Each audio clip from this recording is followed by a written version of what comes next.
Anna, I'll start with you on the exteriors. What is your first impression? You normally see a typical traditional bungalow kind of house. This is of a very different style. It's contemporary, but it's not the white and grey that you always see for contemporary. They've used a different color, actually multiple colors of the same family, and that is of a big contrast with the green landscape all around it. Then they have a very different kind of roof that's curved and as well as sloped, and they've given glass. I'm sure there's a lot of light getting inside that house. It's a very huge house, that's the first thing to say, and 27,000 square feet is a very huge amount of space to manage, not just in managing the house but to design too.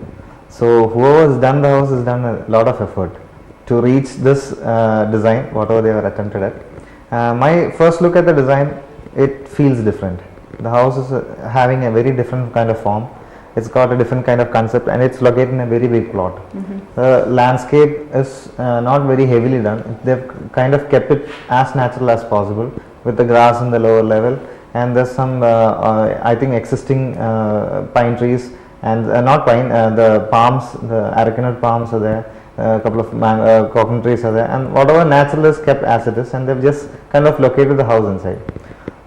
The house is very interesting in the sense that the entry is so concealed.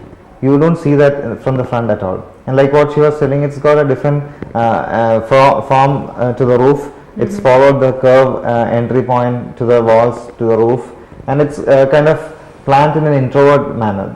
You don't see so much of openings towards the front except the main entry door, and the curve roof they have done is very interesting, and I wonder it must have been a real turmoil during the construction, but it's done neatly. And how about interiors? What is your take? Interiors again stand out totally in a different manner. We see a lot of classic furniture, a lot of minutely detailed furniture, a little bit of traditional stuff.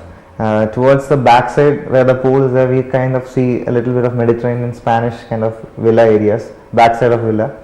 Then we see furniture that can blend into both schemes, like a little modern, and still it can blend into the traditional areas.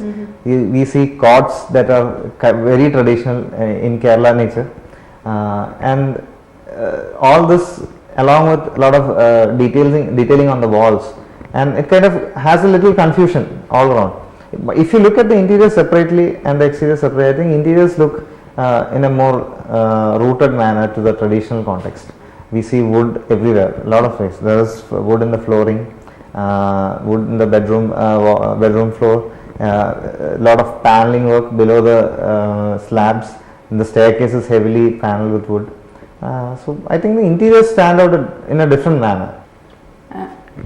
One part they have this courtyard, and the other part they have the swimming pool. That itself, all the rooms are actually looking towards the central space. There is a long veranda inside the house all around it.